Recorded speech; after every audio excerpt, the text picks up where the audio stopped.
Bom dia a todos e a todas. Vamos dar início ao ATPC desta semana. Eu sou o PCNP Marcos e o tema do ATPC de hoje é a educação ambiental, a pandemia e o mundo pós-pandemia.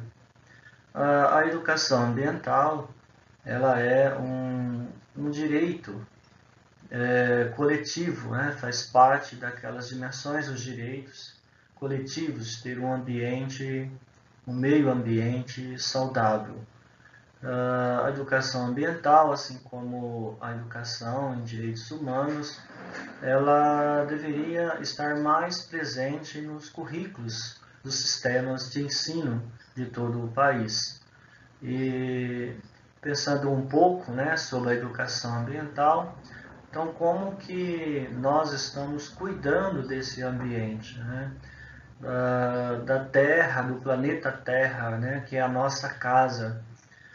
Como está esse cuidado? Como nós nos relacionamos com esta casa que é nossa, né, que é de todos? Bom, para falar sobre esta temática, nós temos uma convidada especialista, a professora doutora Carolina Buso Dorfield. Ela é professora da Unesp do campus de Ilha Solteira. E quero aqui agradecer à PCNP de Geografia, Nilza, que fez essa intermediação para conosco. A Neuza conhece, né, a professora Carolina, trabalharam juntos na diretoria de Jales. E então, através da Neuza, nós obtivemos o contato, né, da professora Carolina e que pôde assim propiciar, né, esta fala que nós vamos ter aqui hoje. Então, obrigado a Neuza. E falando então da professora doutora Carolina, ela é graduada em Ciências Biológicas pela Universidade Federal de São Carlos, mestre e doutora em Ciências da Engenharia Ambiental pela Universidade de São Paulo, pela Escola de Engenharia de São Carlos. Atualmente, ela é professora, como eu disse, da Universidade Estadual Paulista, do campus de Ilha Solteira, no conjunto de disciplinas de práticas pedagógicas e educação ambiental, no curso de graduação de Ciências Biológicas e também do programa multidisciplinar interunidades de pós-graduação, estrito sensu, ensino em processo formativo, que é uma parceria, né, da Unesp, dos campos de Ilha Solteira, São José do Rio Preto, Jaboticabal. A professora ela tem experiências nos seguintes temas: ensino de ciências e biologia e educação ambiental em ambientes formais e não formais de aprendizagem. É líder do grupo de pesquisa e estudos em processos educativos e formação de professores, certificados aí pela CNPq. Então, um pouquinho sobre a nossa convidada, né, que é uma especialista no assunto. Então, desde já, quero agradecer à professora por esta fala, por dedicar aqui um tempo, né, do seu precioso tempo, na verdade, para falar um pouco conosco sobre a educação ambiental. Antes, porém, de passar a palavra para a nossa convidada, queria me reportar aqui como que está organizado o nosso TPC de hoje. Então, nós teremos aí a fala dividida em duas partes. A primeira parte, a professora então falará um pouco para nós sobre os marcos legais da educação ambiental, falará um pouco também sobre a educação ambiental na escola, os desafios da educação ambiental, né, na escola, e também já iniciará aí a fala sobre a pandemia do coronavírus, né, suas origens, né, o problema de saúde pública.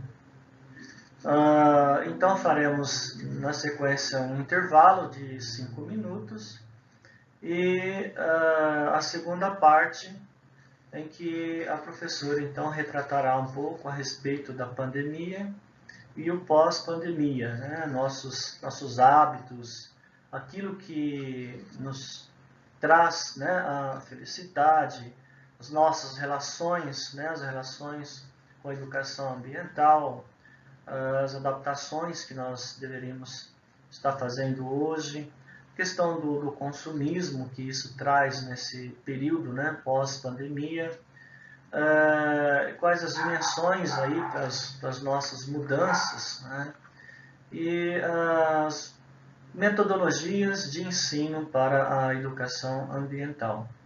E por fim, né, faremos nossas considerações finais. Então é dessa forma que o ATPC está organizado no dia de hoje. Bom, o objetivo da nossa ATPC de hoje é o aprimoramento dos nossos conhecimentos, né, das nossas práticas a respeito dessa temática, né, educação ambiental, a pandemia e o mundo pós-pandemia, procurando talvez trazer aí algumas pistas de como podemos tratar desse tema tão importante para junto dos nossos alunos. Então, sim, agora queria passar a palavra, né, à nossa convidada, nossa professora, e um bom ATPC para todos. Olá, tudo bem com vocês? Espero que sim. Meu nome é Carolina, sou professora da Unesp, de Ilha Solteira, e eu vou compartilhar um pouquinho com vocês alguns estudos, algumas leituras que nós estamos realizando acerca da educação ambiental, que é a minha área de pesquisa, mas relacionando um pouco sobre a questão da pandemia e da pós-pandemia. Eu vou compartilhar com vocês, então, a minha apresentação.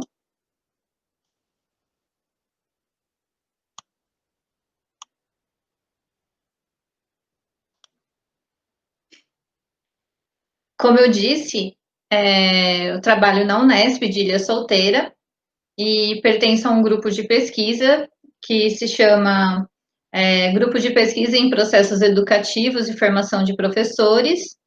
E os componentes desse grupo também participam de um laboratório, o LEC-Bio, que é o Laboratório de Ensino de Ciências e Biologia. Eu gostaria de agradecer inicialmente ao convite realizado pela professora Neuza, a Neuza Alves Cruz. Nós nos conhecemos fazendo parte do Comitê de Bacias do Rio São José dos Dourados. O comitê tinha a base em Jales, foi lá que nós nos conhecemos, especialmente participando da Câmara Técnica de Educação Ambiental. Então, já demonstrava uma parceria, né, de ideais, ideias entre nós duas. E, acima de tudo, então, agradeço à diretoria de ensino por abrir esse espaço para a nossa conversa, em nome da dirigente de ensino, a Maria Silvia Zangrando, na CAOSC.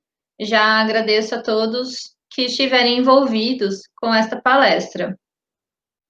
Então, vou começar a minha fala com a apresentação dos marcos legais da educação ambiental. Não vou explorar cada um deles, mas é importante que a gente foque em 2 desses marcos. Mas sabendo, né, que a educação ambiental, ela foi foco de pesquisas e mais relacionada, então, com o ativismo ambiental antes da década de 1980. Mas é na década de 1980 que a gente tem a primeira política que coloca no seu escopo a educação ambiental, ou o termo educação ambiental. que é a Política Nacional de Meio Ambiente.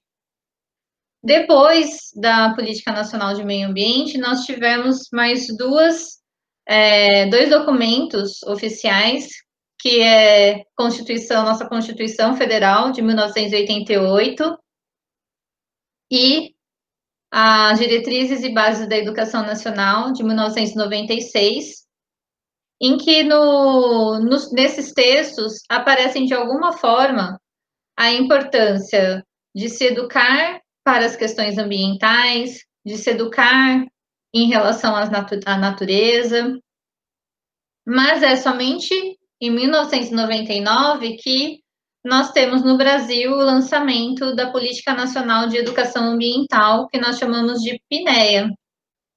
Essa política ela veio após muitas discussões, muitos eventos, em que a gente tem como parâmetro a ECO 92 ou a Rio 92, que aconteceu aqui no Brasil, a Conferência Internacional, Intergovernamental, e culminou, então, depois dessa conferência de vários debates, com a Política Nacional de Educação Ambiental.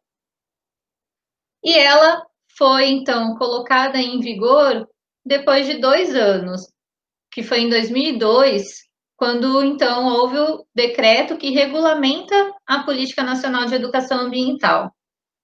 Neste inteirinho, a gente ainda tem o lançamento do Plano Nacional de Educação, em que apenas para o ensino fundamental e o ensino médio é mencionada a necessidade de se educar para as questões ambientais. E então, após vários anos, nós tivemos em 2012 o lançamento das Diretrizes Curriculares Nacionais para a Educação Ambiental, uma diretriz específica para nossa área de educação ambiental e que, infelizmente, poucos lugares, poucas instituições têm o conhecimento dessas diretrizes.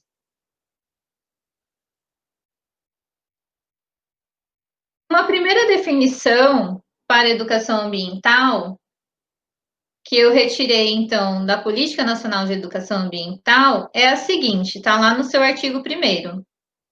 A educação ambiental é compreendida como os processos por meio dos quais o indivíduo e a coletividade constroem valores sociais, conhecimentos, habilidades, atitudes e competências voltadas para a conservação do meio ambiente.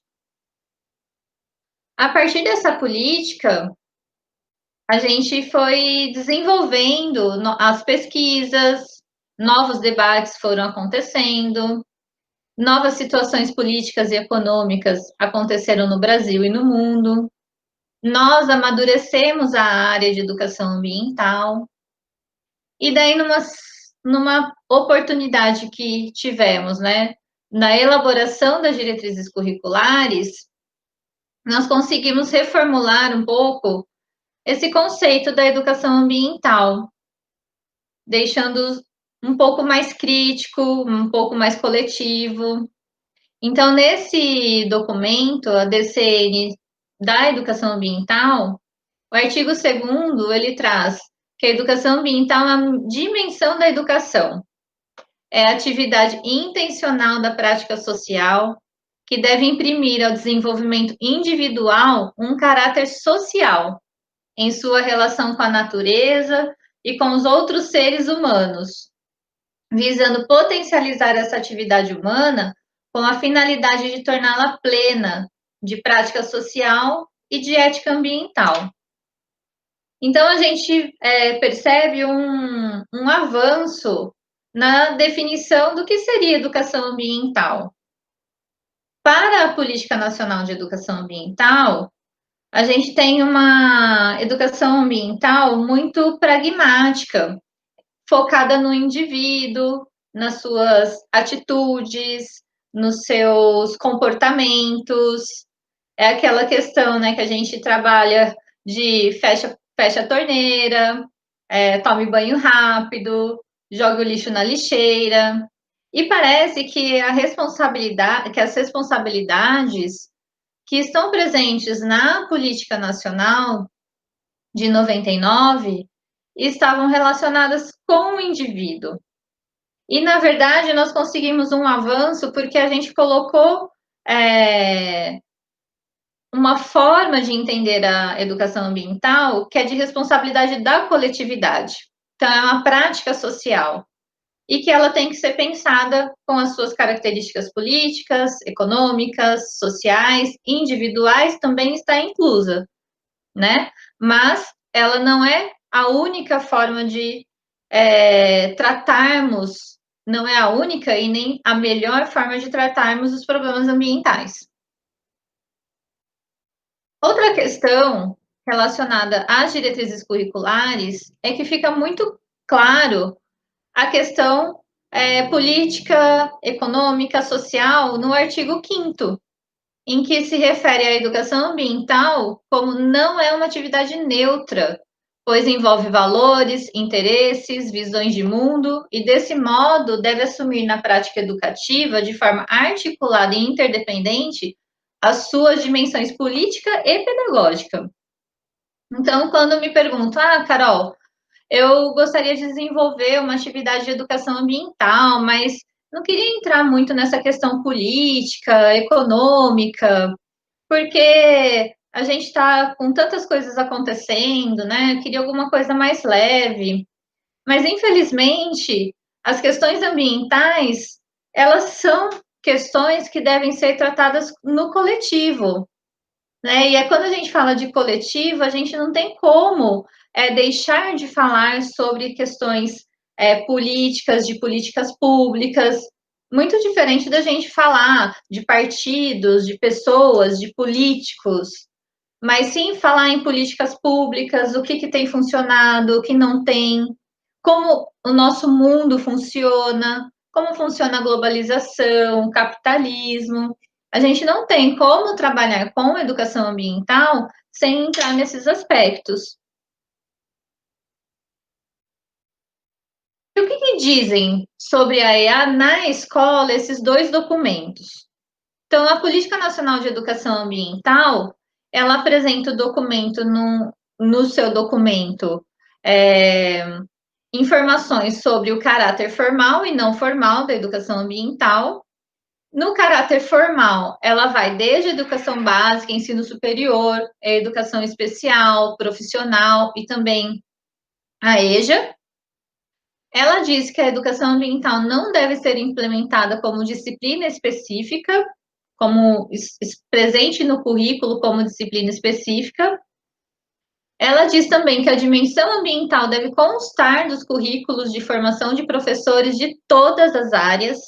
Então, ela não diz que a educação ambiental deve constar no currículo, mas ela diz que a dimensão ambiental deve constar nos currículos de formação de professores.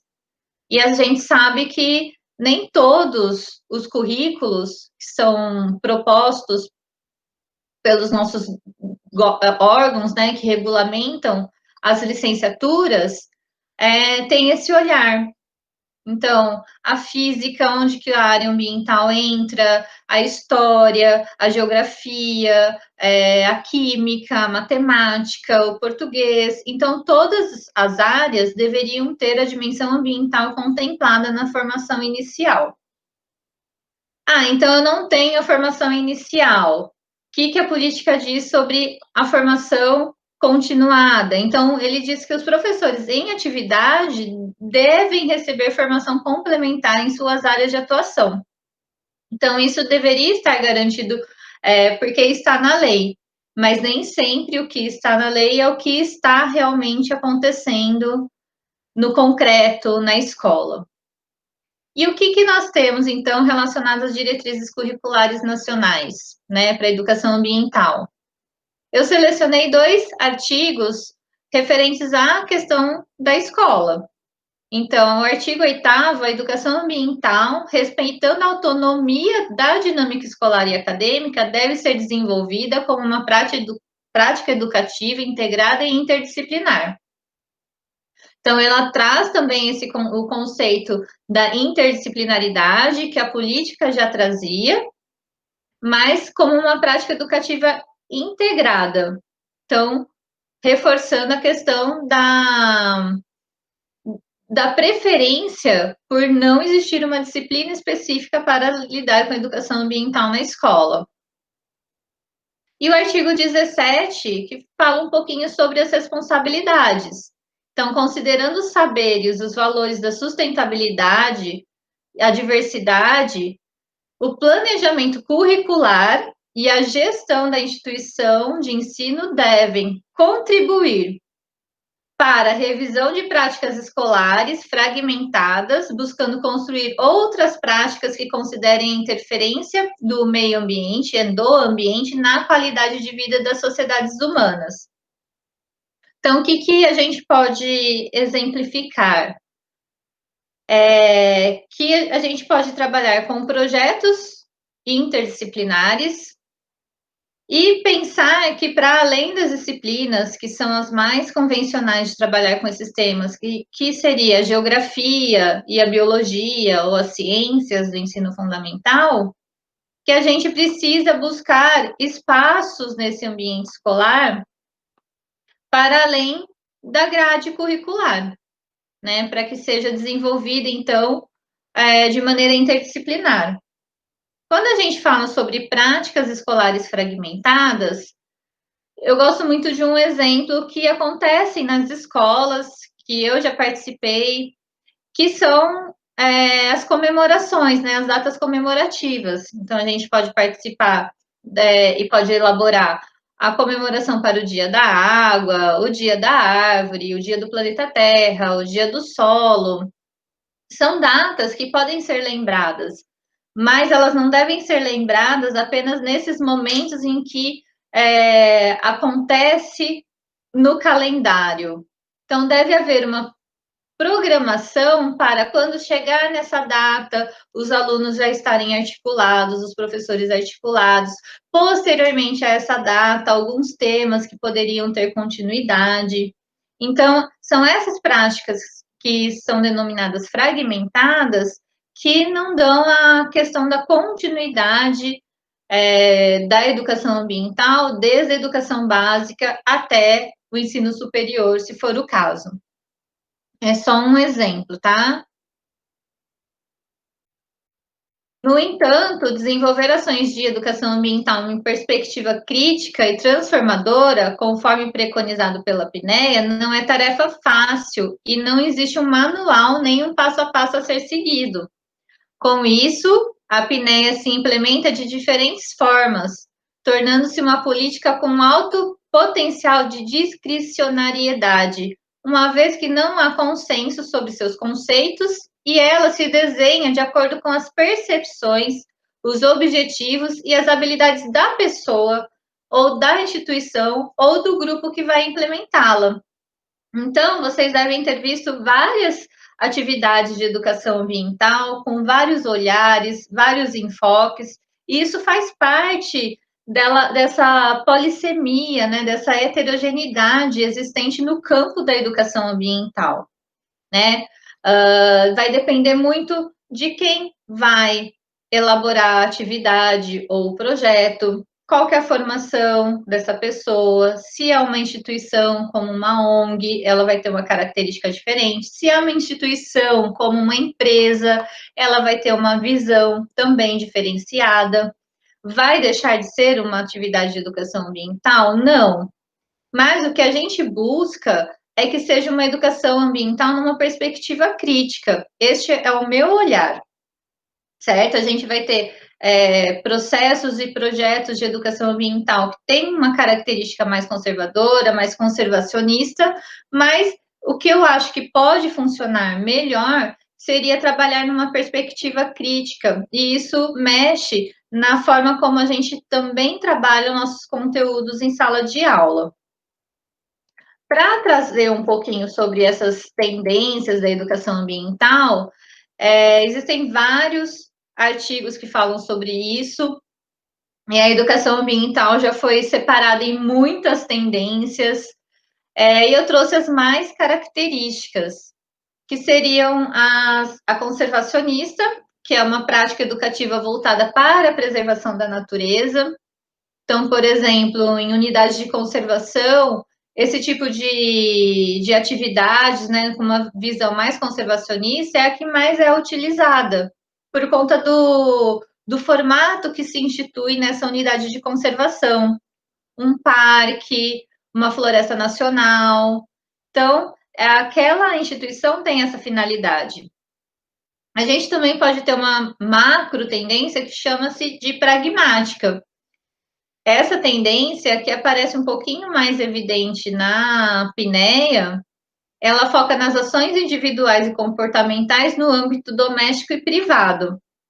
E também numa tendência em que nós podemos falar assim: tudo bem que a determinada indústria, determinada empresa tenha processos de produção que são poluentes. Se eu desenvolver um filtro para colocar nas suas chaminés e esse filtro reter, né, esses gases poluentes, tá ótimo.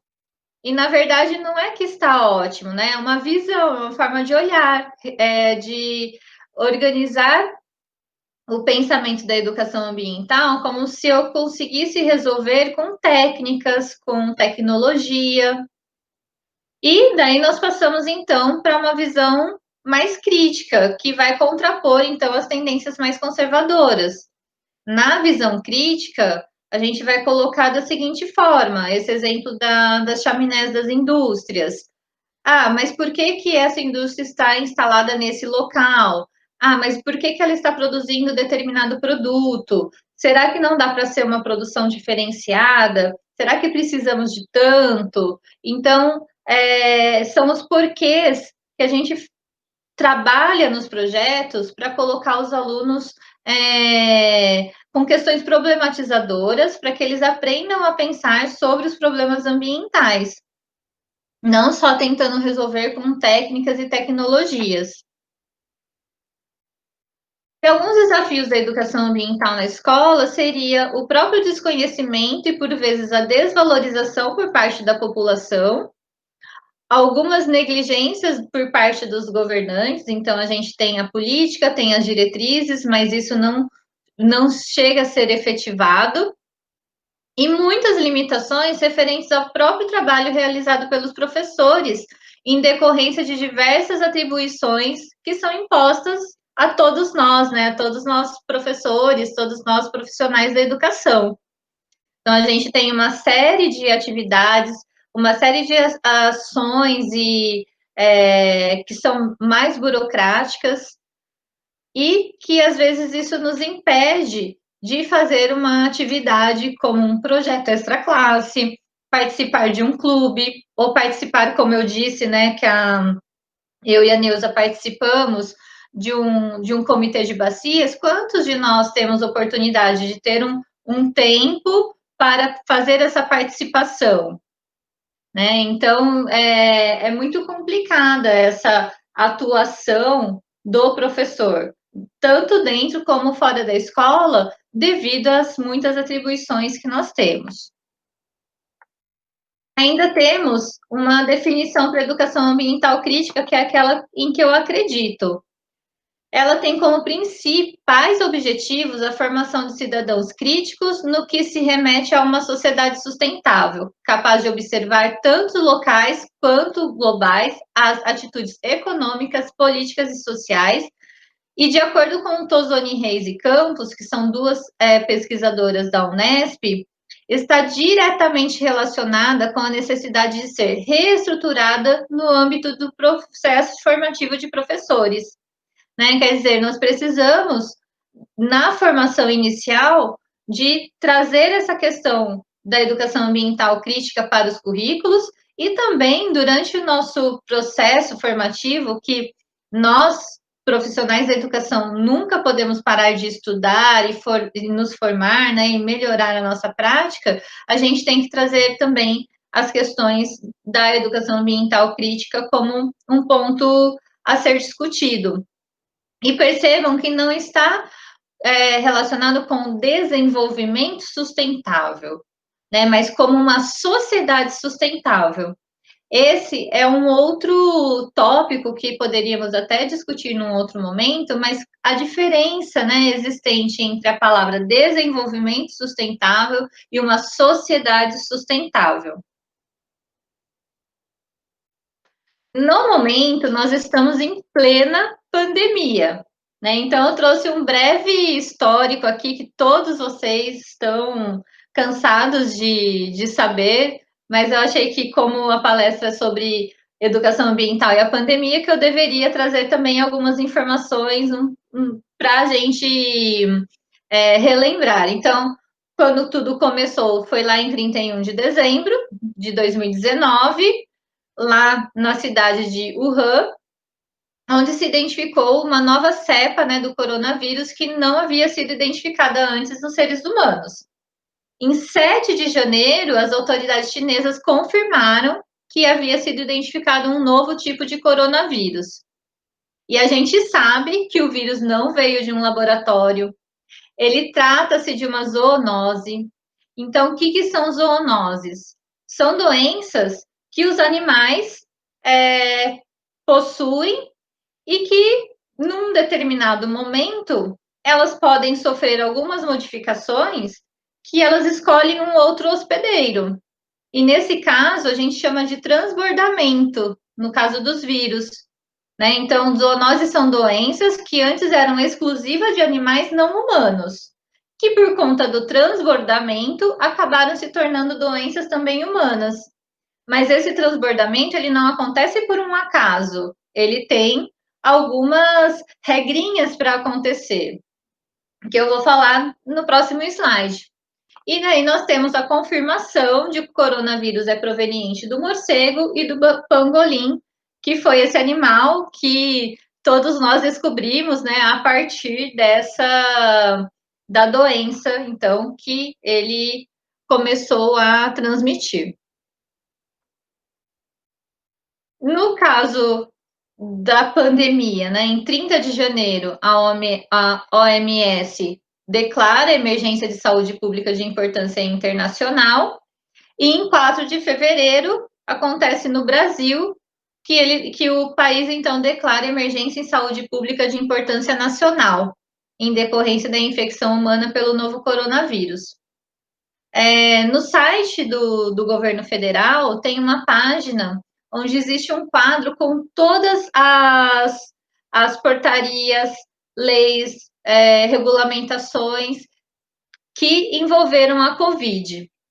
Depois eu vou deixar também nas nossas referências. E daí, será que a Covid, né, essa pandemia, é um problema de saúde ou um problema ambiental? Então, eu estou falando de uma posição em que eu sou bióloga, fiz depois minha pós-graduação em ciências da engenharia ambiental. Então, eu entendo, no meu ponto de vista, que ela é um problema ambiental e que gerou consequências para a saúde. Então, isso não é coisa de laboratórios secretos que produziram armas biológicas, é uma coisa que acontece naturalmente, algo que acontece no mundo natural. Mas a gente não tem a insensibilidade de imaginar quantas e quantas milhares de pessoas morreram por conta desse vírus. Então, não é porque é algo que poderia acontecer que a gente vai fechar os olhos e tá tudo bem. Não. Mas isso só aconteceu porque a gente está no mundo natural, ecologicamente desequilibrado. Outros 2 exemplos que nós temos relativos a esses surtos foi, então, o surto de ebola em 2013 na África Ocidental, que foi decorrência de perdas florestais devido à agricultura industrial e fragmentos florestais empobrecidos, em que o vírus circulava nos animais, existia uma biodiversidade que dava conta desses vírus, né? Só que a hora que esses animais começaram a se aproximar dos assentamentos humanos, esse vírus também consegue transbordar e se adaptar a um novo organismo. E nesse caso, nós somos animais, ele se adaptou ao organismo do animal humano. E também a gripe aviária, que está relacionada à criação intensiva de aves. Então, uma questão de saúde na criação de animais para produção, aves, suínos, né, como tem após a gripe suína que nós passamos. Tudo isso está relacionado com a criação intensiva e muitas vezes com a má qualidade sanitária desse ambiente. E saindo desse ambiente de criação, eles chegam em ambientes de ampla circulação humana e com o passar do tempo, esses vírus também conseguem mutar, se transformar e ele consegue achar um novo hospedeiro. É uma questão de sobrevivência para ele também, né? Encontrar outros hospedeiros. E nesse caso, outros hospedeiros somos nós. E daí acabar com os morcegos, então, seria viável? Primeiro que nós não podemos, né, matar essas espécies. E também não seria viável, porque a questão não é o morcego, a questão é por que os morcegos estão chegando nesse ambiente, no nosso ambiente. Ou será que nós estamos chegando no ambiente deles? Então, a questão é que o problema não é o morcego, mas sim o seu habitat. Nós estamos invadindo com os nossos assentamentos humanos e isso fragmenta e degrada o ambiente onde ele estava acostumado. Então, nós invadimos e não eles invadem. Nós precisamos trabalhar com essa questão da expansão, a expansão dos assentamentos humanos e a expansão das práticas de agropecuária também. Então, se eu tenho um problema na minha casa com morcegos, aqui em Ilha Solteira é muito comum a gente ter. A gente não pode chamar uma empresa para dedetizar ou para matar ou colocar uma isca que vai matar os morcegos. Nós precisamos instalar luzes nas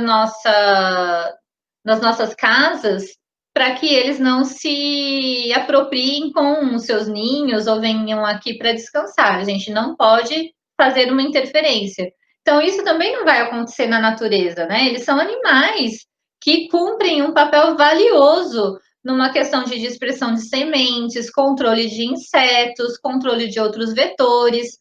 Eles estão integrados num ciclo que a gente não deve quebrar. Mas as nossas práticas, nossas atitudes, têm feito com que haja uma quebra, né, um descontrole nos equilíbrios ecológicos. Então, o surgimento do coronavírus se caracteriza pelo fato de morcego e pangolim, que são os principais personagens biológicos, digamos assim, desse drama, né, sanitário, eles ocuparem promiscuamente o mesmo espaço com o ser humano.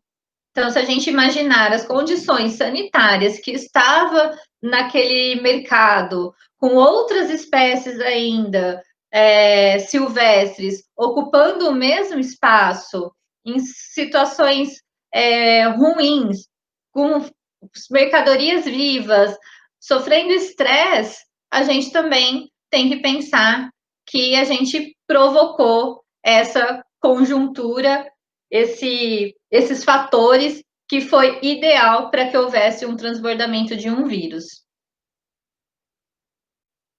E para finalizar essa parte, né, para a gente entender um pouquinho mais sobre essa questão de onde surgiu, por que a degradação ambiental reflete nesse transbordamento do vírus, a gente tem que essa degradação ela vai comprometer todo o serviço ecossistêmico, né, toda a dinâmica do ecossistema, que é provido por um bioma ou por biomas com alta biodiversidade e ecologicamente íntegros. Quer dizer, quanto maior a biodiversidade existente de plantas, animais naquele ambiente, eu vou conseguir controlar muito melhor essas questões relacionadas às transmissões de doenças. Por quê? Num ambiente protegido, num ambiente com alta biodiversidade, há uma diluição desses vírus entre as próprias espécies que estão lá, e nenhuma é afetada negativamente por eles, né? Tanto que os morcegos, por exemplo, eles convivem muito bem o coronavírus. Então, a diversidade biológica representa uma barreira de proteção natural que, por diluição, amortiza o próprio transbordamento, na medida em que muitos hospedeiros naturais abrigam o vírus. Então, trabalhar para a conservação da biodiversidade também reflete numa questão de saúde pública.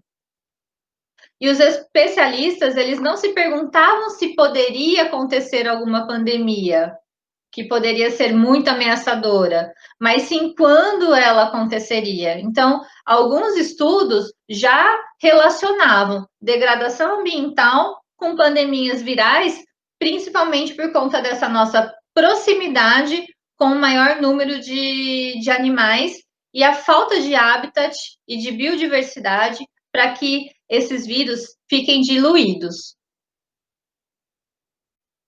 Eu vou fazer uma pausa agora para a gente voltar depois para conversar sobre a pandemia e a pós-pandemia.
Lá, então, conseguiram dar uma alongada, hidrataram-se. É sempre bom fazer uma pausa. Bom, retornando no nosso assunto, a gente tem a questão da pandemia e da pós-pandemia, que faz parte do título da nossa palestra de hoje. Então, qual que seria o desafio? Incentivar o pensar da população em geral, refletir e reconhecer as questões que têm nos levado para essa realidade que estamos vivendo no momento. Deve ser direcionada para a cidadania ativa, de forma a considerar o sentimento de corresponsabilidade e de pertencimento na superação dos problemas ambientais. E as transformações são necessárias para que a educação ambiental seja uma prática diária de todo o tecido social e sobre os desafios enfrentados na promoção da educação ambiental crítica e reflexiva. Então, aqui nós temos vários pontos que podem ser discutidos. A questão do que seria uma cidadania ativa. Então, a gente tem que desenvolver nos nossos alunos a argumentação, a criticidade, mas também precisamos desenvolver as questões relacionadas com corresponsabilidades, né, pertencimento àquele ambiente. Ninguém é uma ilha e vive sozinho. Todos nós somos interdependentes. E na educação ambiental crítica, nós prezamos muito a palavra transformação, mudanças. Então, eu preciso proporcionar para aquelas pessoas com as quais eu estou trabalhando, as quais eu estou ensinando, possibilidade de transformação, de transformar a sua realidade, transformar o seu pensamento, transformar a sua argumentação. E a gente precisa trazer isso para a nossa prática de sala de aula, porque a gente não aprende a argumentar sem argumentar. A gente não aprende questionar sem questionar. Então, é nesse momento da aula que nós precisamos colocar nos nossos planejamentos, nos nossos planos de aula, momentos e atividades que os alunos consigam participar mais ativamente. E daí, a gente pensa, ele tem uma participação ativa em sala de aula, ele também pode ter uma ação direcionada para uma cidadania ativa.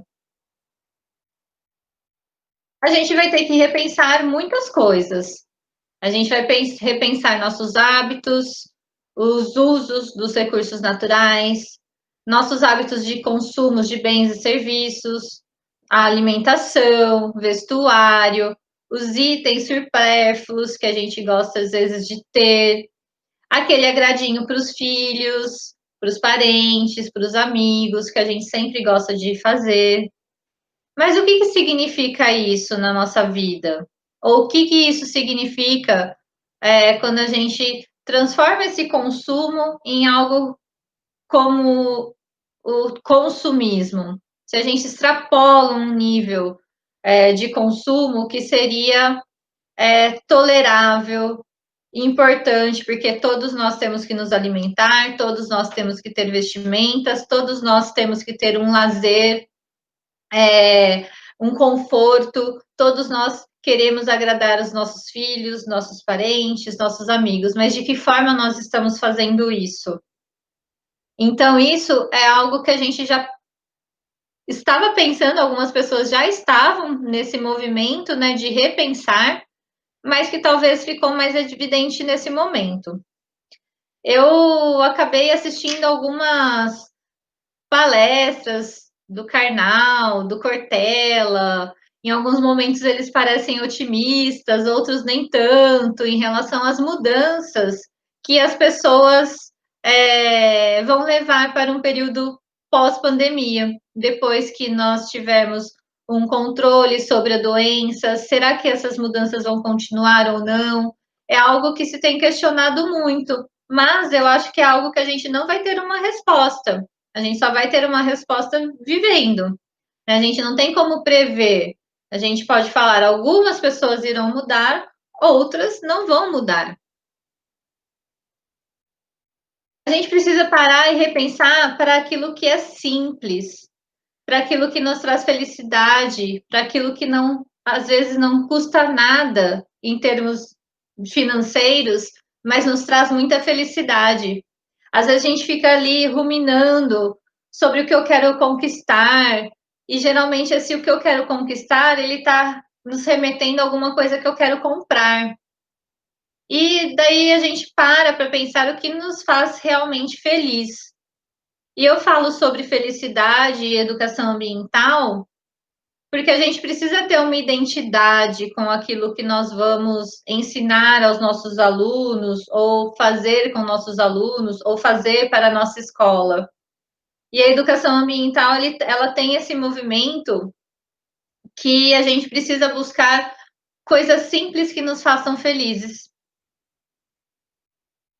Eu procurei esse curso, não é uma propaganda do curso, mas eu acabei fazendo ele nessa época da pandemia, The Science of Wellbeing, da Universidade de Yale, porque eu estava tendo uma procura muito grande de alunos aqui da graduação, dizendo estar desanimados, desmotivados, casos de depressão, poucos, mas alguns relatos de tentativa de suicídio. E eu falei assim, eu queria entender um pouco melhor, né, esse aluno, o que eu poderia fazer nas minhas aulas para trazer, né, uma inspiração. E, na verdade, quem ficou inspirada fui eu ao fazer esse curso. Né? Ele tem uma parte totalmente gratuita, se vocês tiverem interesse. E algumas questões que foram trabalhadas nesse curso, elas me fizeram remeter muito à questão da educação ambiental. Então, o que te faz feliz? O que será que nos faz feliz? Então, foram apresentadas várias temáticas nesse curso, dentre elas a questão de você saborear os momentos que estamos vivendo, o viver o agora, o viver com as pessoas de agora, não fazer muitos planos para aquilo que a gente nem tem certeza que vai acontecer, ter uma vida mais simples, saborear aquela parceria com um amigo, aquele cafezinho da tarde, né? Aquela manhã de sol do domingo. Isso nos faz feliz e não custa nada. A gratidão foi um outro item que foi trabalhado. A gente ser grato pelo que nós temos, pelo aquilo que a gente pode ajudar os outros, né? Relacionado com a bondade. A gente ser grato traz um estado emocional muito positivo para a pessoa que reconhece e valoriza aquilo que ela está passando, por aquele motivo ela ser grata. E algumas pesquisas mostram que dedicar um tempo para sentir gratidão pode torná-lo mais feliz e ainda mais saudável. Quer dizer, no final do dia, eu falo assim, nossa, eu sou grata por ter acontecido isso na minha vida, eu sou grata, né, por estar numa situação confortável. Então, a gente sempre tem alguma coisa a agradecer. E a gente, às vezes, não faz esse movimento de reflexão para agradecer. A bondade, a pesquisa mostra que pessoas felizes são motivadas a fazer coisas boas para os outros. Conexões sociais, a questão de dormir bem, que trabalha com o nosso humor, né? A privação do sono nos faz ficar com mau humor. O exercício físico, liberando algumas substâncias. A meditação, que foi uma prática que também foi indicada. E meditar não significa não pensar em nada, né? Mas ter naqueles poucos minutos em que você se dedica, com um pouco mais de concentração sobre o porquê que está acontecendo aquilo, né, na sua vida, focar em alguns pensamentos felizes. E eu deixei a questão das conexões sociais para ler por último, porque é algo que a gente está sem poder fazer nesse momento, né? E elas são muito importantes, pois as pesquisas que são apresentadas nesse curso nos mostram que passar mais tempo com outras pessoas, você tem um conjunto de situações que vai te deixar mais feliz, mas a gente precisa diferenciar das redes sociais. Então, quando a Neuza me mandou algumas perguntas ou alguns comentários que vocês fizeram anteriormente a esta palestra, ficou evidente que existe uma dificuldade em trabalhar com os alunos, especialmente do ensino médio, questões de educação ambiental que refletem ao pertencimento, à ação, porque eles estão imersos num celular, né, nas tecnologias digitais. Então, a gente precisa trabalhar com eles essas importâncias, né, esses itens que eu apresentei agora, como eles são importantes para a gente se tornar pessoas felizes. As redes sociais funcionam como uma forma, às vezes, só de comparação, né? Aquele que faz a festa, aquele que compra determinado item, e às vezes a gente fica muito infeliz. Deveríamos ficar felizes pela outra pessoa, mas somos seres humanos e ficamos infelizes em ver que eu não tenho tal coisa e a outra pessoa tem, ao invés de ficarmos felizes por sermos e não termos. Então, isso é algo que a gente precisa trabalhar muito bem com essa geração. E eu acredito que a gente, demonstrando no dia a dia da escola alguns desses itens, a importância deles para que a gente esteja feliz, ajuda em todos os aspectos da nossa vida. Mas a educação ambiental, ela depende também de profissionais que estejam bem, que eles tenham essa afinidade com a questão ambiental, mas para além disso, né, com esse contato entre as diferentes culturas, os diferentes saberes, essa abertura para conversar com o outro que tem uma outra formação diferente da minha. Então, isso eu acho que ajuda em todos os aspectos, mas especialmente para a educação ambiental, ela também é importante. E a gente tem um contexto de comunicação e gratidão, né? No contexto familiar, a gente tem a questão das visitas aos familiares, que se tudo correr bem, né? Daqui a pouco nós já estamos nos encontrando novamente. Um contexto de relacionamento amoroso também é muito importante a comunicação, a gratidão. Em contexto de trabalho, elogiar sempre que algo bom aconteceu, parabenizar o esforço tanto individual quanto da equipe, agradecer o empenho para que algo acontecesse. Tudo isso faz parte de um contexto muito maior do que a educação ambiental. Mas isso auxilia muito a gente a entender as nossas relações, as nossas relações com os outros e as nossas relações com o ambiente, com os outros seres que habitam o nosso planeta Terra, assim como nós. E como que esses fatores, então, vão se relacionar com a educação ambiental? Eu pego sempre essa frase, né, do Mahatma Gandhi, que fala: seja a mudança que você quer ver no mundo. Então, às vezes, nós mesmos precisamos mudar para que a gente consiga fazer um trabalho adequado. Então, eu fui buscar o curso porque eu achava que poderia auxiliar os meus alunos, mas o que eu percebi é que eu mesma me auxiliei, porque eu precisava eu mesma tentar, né, passar por esses processos de mudança para depois eu conseguir auxiliar o outro, né? E isso faz muito sentido na educação ambiental. E um outro termo que a gente tem, que se chama, né, adaptação hedônica, é uma tendência que é observada nos seres humanos para regressar rapidamente a um nível relativamente estável de felicidade, apesar da ocorrência de importantes acontecimentos positivos ou negativos ou de mudanças de vida. O que quer dizer? Se eu ganhar na loteria, eu vou ficar muito feliz, muito feliz. Mas tem uma tendência que é observada, que logo após um período aí de felicidade extrema, eu volto para minha felicidade normal no meu dia a dia, né? E esse é um problema, um dos principais problemas da atualidade. Então, eu penso assim, eu quero ter aquela TV maravilhosa. E daí eu economizo e compro a TV maravilhosa. Um mês depois, ela é como uma TV qualquer que está lá na minha casa.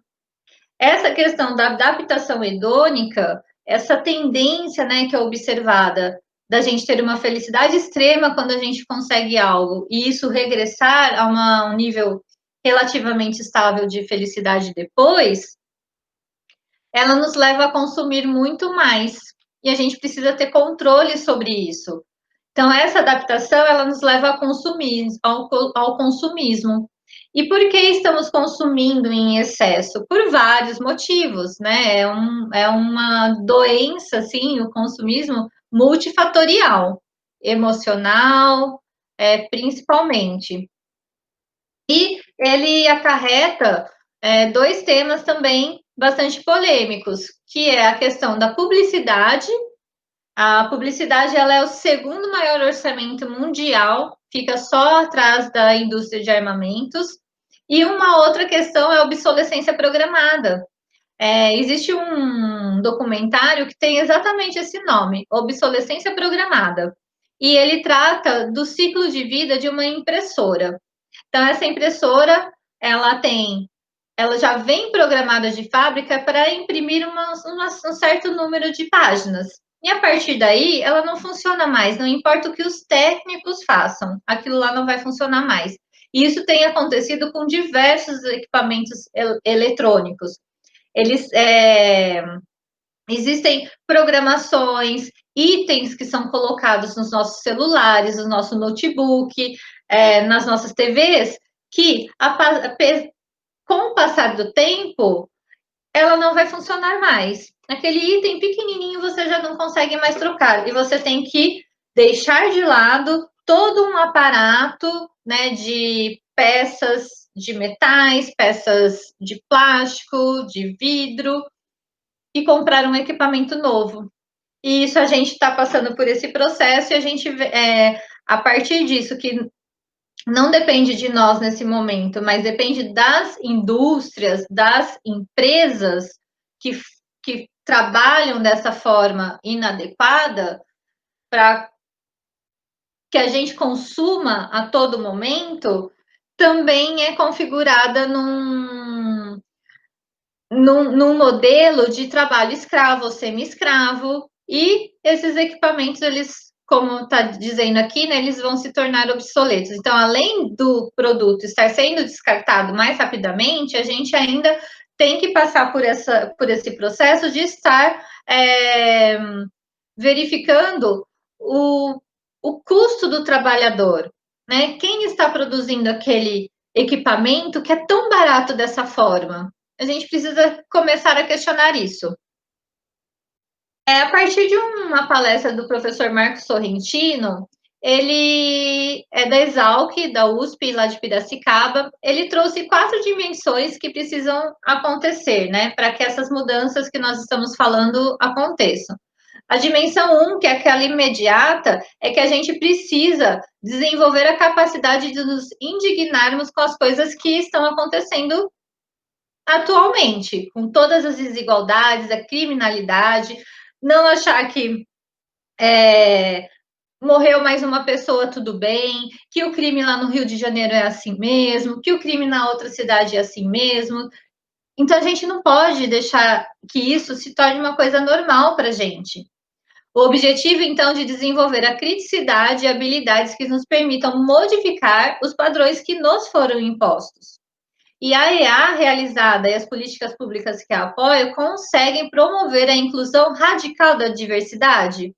Será que o que nós temos hoje, a gente realmente consegue promover essa inclusão? Inclusão de toda a diversidade de seres humanos, né? Toda a humanidade. Mas, como eu falei anteriormente, de todas as espécies que habitam o planeta Terra. E daí a gente tem uma notícia como essa, né? Sem internet, merenda e lugar para estudar. Veja obstáculos do ensino à distância na rede pública durante a pandemia de Covid-19. Quer dizer, a nossa população não tem equipamentos para que eles possam estudar de maneira remota, eles não têm alimentos para que possam ficar em casa, e eles não têm uma casa decente para poder estudar, cada um no seu quarto, ou numa cozinha, ou numa sala. Não, a gente não tem. A gente está numa sociedade aqui no Brasil em que a gente não tem equipamentos nem acesso, a gente não tem alimentação adequada para as famílias, né? Para que cada família consiga se alimentar adequadamente, ter um emprego digno para que ela consiga levar esse alimento para casa, e as casas também não são adequadas, as habitações não são adequadas. Olha se não é para a gente se indignar. E isso tem tudo a ver com educação ambiental. A segunda dimensão é uma dimensão conjuntural, que são quais são as questões e prioridades do nosso país. E daí o professor ele divide em 3 tríades: terra, teto e trabalho para todos, saúde, educação e natureza também para todos, né? Participação política, comunicação, e essa comunicação é o acesso à informação, mas também o direito da pessoa a se comunicar, e uma questão espiritual, é espiritualidade, que não tem nada a ver com religiosidade. Então, quais são as prioridades para a nossa casa, a nossa escola, o nosso bairro, a cidade, o estado, o país e para o nosso planeta, para que a questão ambiental seja considerada como um pilar fundamental? Então, a gente precisa pensar, por exemplo, terra e trabalho são questões essenciais, é de dignidade humana. A gente precisa que isso aconteça. Saúde, educação e natureza também são itens essenciais para a dignidade humana. A participação política, comunicação e espiritualidade são desenvolvidas, né, com o tempo, com a nossa maturidade. Então, essa conjuntura que nos é colocada, ela apresenta itens que são essenciais, fundamentais, e itens que vão sendo desenvolvidos com o passar do tempo. A dimensão 3, a revolução cultural, ela deve ser um objetivo e estar presente nos diálogos, visa uma nova cultura e se utiliza de estratégias de política pública para transformar a sociedade e precisa estar inserida no nosso diálogo e objetivos dos nossos projetos de educação ambiental. Né? Essa revolução, essa forma da gente se comunicar. E uma última dimensão é a atuação territorial. Como que a gente está, a partir da escola, a partir da universidade, atuando na nossa cidade, né, no nosso município? Qual que é essa minha participação? Como que eu posso contribuir? E daí, em que ponto nós estamos? Talvez em uma transição educadora, ou pensando que seria muito importante essa transição? Então, segundo o Marcos Sorrentino, novamente, as transições educadoras necessitam de revoluções culturais. Essa questão do diálogo, do ouvir o outro, das interconexões, que podem ser organizadas por potentes instrumentos do bem viver. O que é esse bem viver? Amizade, generosidade, gratuidade, economia circular, a permacultura, a agroecologia, sistemas agroflorestais, mutirões, as bombas de sementes que são espalhadas, né, para fazer reflorestamentos, a atenção, o cuidado, uma escuta sensível, dentre tantos outros recursos de construção de novos modos de ser e estar na terra, com letra maiúscula, na terra, no uso da terra, na cidade e nos territórios. Então, percebam, o professor Marcos Sorrentino ele é específico da área de educação ambiental, um especialista no assunto há muitos e muitos anos. As coisas que ele coloca sobre instrumentos do bem viver para essa transição educadora são muito parecidas com aquelas que eu apresentei relacionadas com o curso de bem-estar, né? A ciência do bem-estar. E aí, na pós-pandemia, será que nossos hábitos mudarão? Como eu disse, né, algumas pessoas são mais otimistas, outras menos, mas, de acordo com o Mello, ele é uma pessoa otimista. A situação causada pela pandemia pode possibilitar a revisão de valores e a mudança de alguns critérios da sociedade. Por exemplo, consumir por consumir pode sair de moda. Morar perto do trabalho pode virar moda. Atuar mais no coletivo com colegas de empresas ou vizinhos ou do bairro também pode virar moda. E isso tudo faz com que a nossa dinâmica do viver nas cidades sejam modificadas e os nossos impactos também podem ser modificados. Também, em relação a esse artigo do Mello, ele fala sobre solidariedade e empatia, que são itens de bem viver, de bem-estar, e a reflexão sobre o modelo de sociedade baseado no consumismo e no lucro. Então, ele diz que essas coisas vieram para ficar. Entre outros hábitos, aqui eu trago a Adriana Imperador. Ela fez um artigo recente relatando o que aconteceu lá nas proximidades da universidade dela. Compras em comércios locais ou entregas personalizadas, favorecendo micro e pequenas empresas, além de produtores rurais da localidade. Isso também aconteceu na minha cidade. A menor distância física muitas vezes pode facilitar o contato e propaganda entre os produtores, além das relações socioafetivas que podem ser construídas. Isso gera menor circulação de pessoas e de veículos, então diminui ruído e gases poluentes. Incursões da fauna no ambiente urbano, que muitas pessoas já têm tirado fotos, né, da aproximação de algumas espécies do ambiente urbano. Mudanças na cor de diversos corpos d'água distribuídos ao redor do planeta. Assim, também Latouche definiu 8 mudanças necessárias, e essas mudanças estão relacionadas com o que eu falei nessa segunda parte até agora. Olha os valores ou ausências deles que a gente precisa repensar, né? Questões como altruísmo e egoísmo, cooperação, competição, prazer e lazer, vida social ou consumo ilimitado, o que é local, o que é global, a autonomia versus a heteronomia, as obras artísticas ou uma eficiência produtivista, o sensato ou o racional, e o relacional e o material. Então, essa nossa parte, essa segunda parte, ela ficou direcionada para essas questões do bem viver, né, que estão relacionadas com nossa própria vida particular, privada, com a nossa vida enquanto profissionais do ensino e com a nossa vida enquanto educadores ambientais. O que nós da equipe do LecBio, né, que é o laboratório ao qual pertenço, temos observado?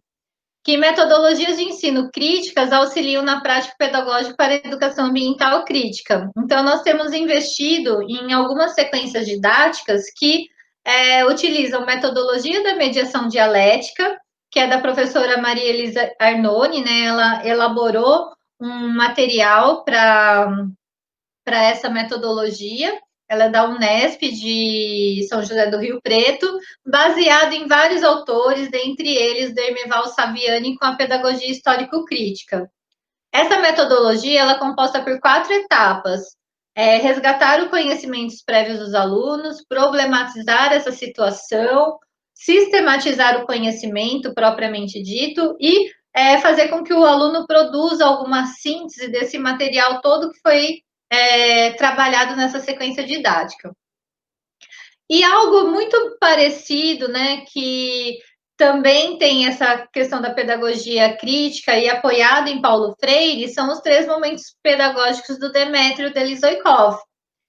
Ele também é composto por etapas muito parecidas com a metodologia da mediação dialética. A primeira seria a problematização inicial, a organização do conhecimento e a aplicação do conhecimento. O que nós observamos também? Não sei se a realidade de vocês que estão dentro da escola é a mesma percepção que nós temos. Os espaços curriculares abertos pelo Programa de Ensino Integral, o PEI, como lugares propícios da educação ambiental. A gente viu que essa parte diversificada das disciplinas eletivas, os clubes, são muito propícios para as atividades de educação ambiental, pelo menos nas escolas em que nós conseguimos estabelecer parcerias. Na escola regular, o que nós percebemos é que os trabalhos de educação ambiental, eles acontecem predominantemente na forma de projetos. É essa forma que ainda está melhor funcionando. E com a questão do programa Inova Educação, nós não temos ainda, né, uma nítida ideia de como isso acontecerá, mas a gente acredita que alguns espaços poderão ser criados, né, para que a gente defenda aí a inserção da educação ambiental na escola. O que eu já pude presenciar de muito positivo, inclusive foi um exemplo que a Neusa desenvolveu, mas que outras escolas também têm desenvolvido, é a participação em eventos diversos o final, né, do projeto possa ser apresentado em feiras de ciências, feiras culturais. Então, existe um processo durante o ano letivo para culminar em algum produto a ser apresentado.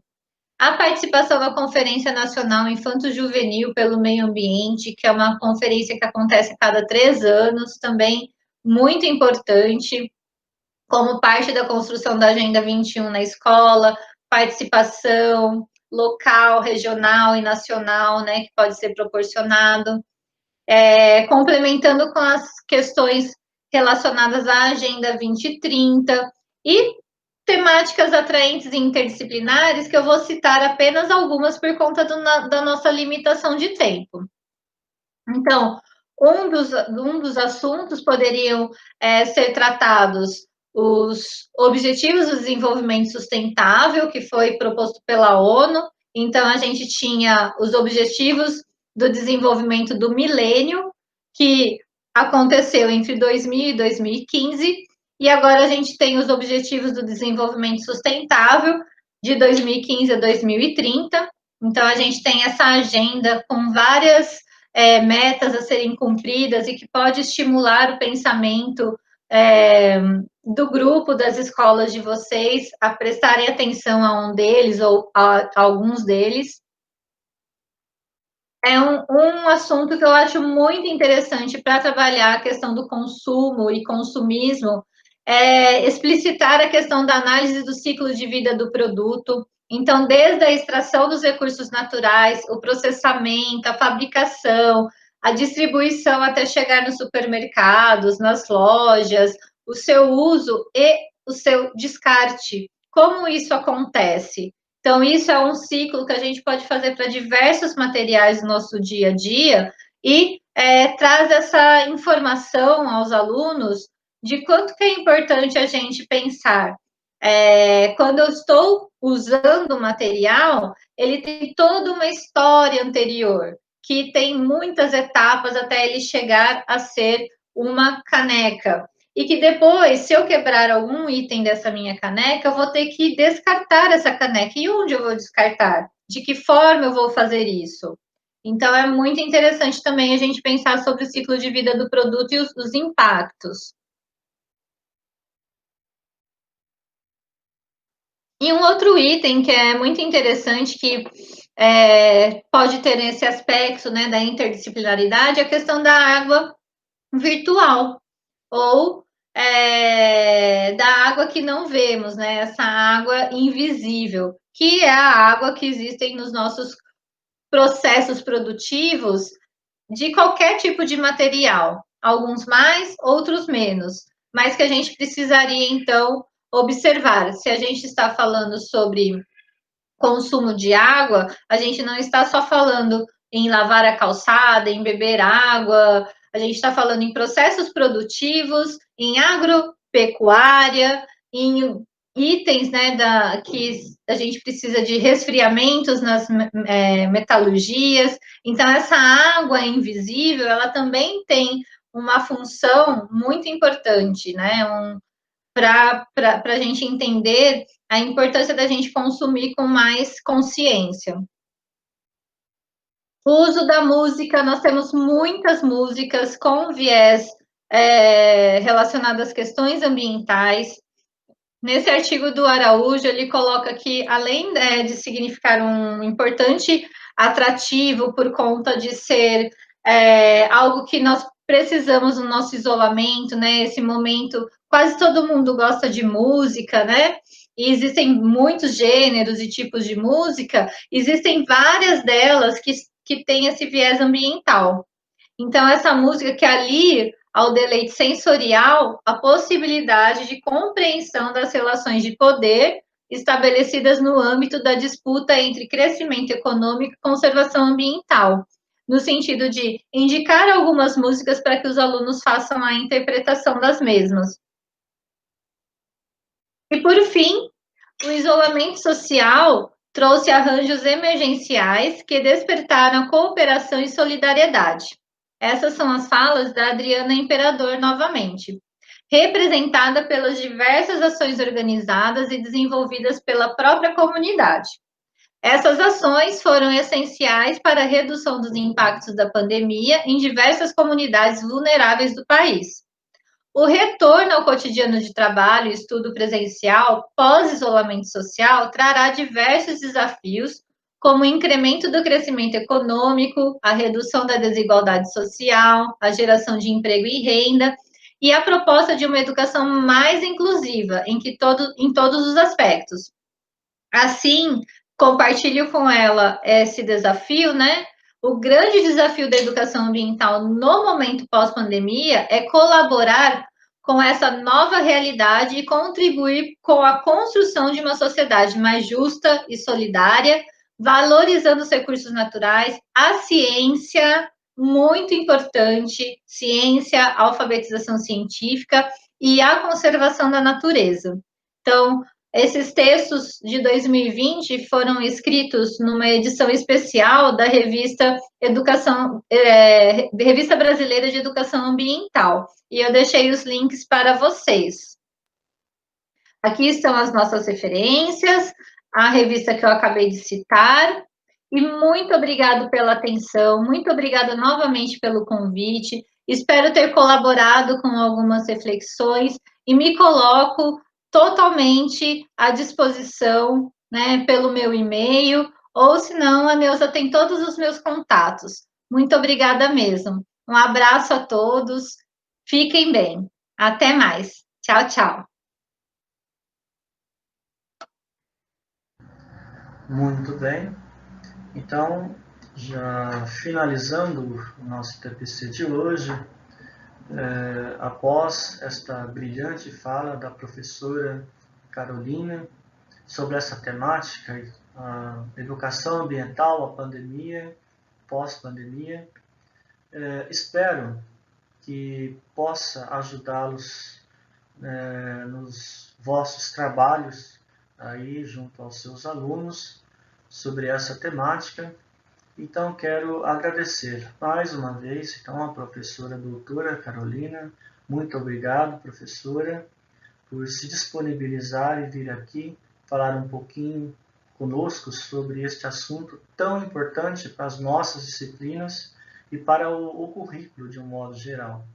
Então, muito obrigado. Quero também agradecer a todos vocês que nos acompanharam nesse ADPC no dia de hoje. Então, muito obrigado, um bom trabalho, uma boa semana para todos. E vou deixar então agora um tempo livre para que vocês possam acessar aí o link e responder ao formulário conforme de costume. Então, obrigado, bom trabalho.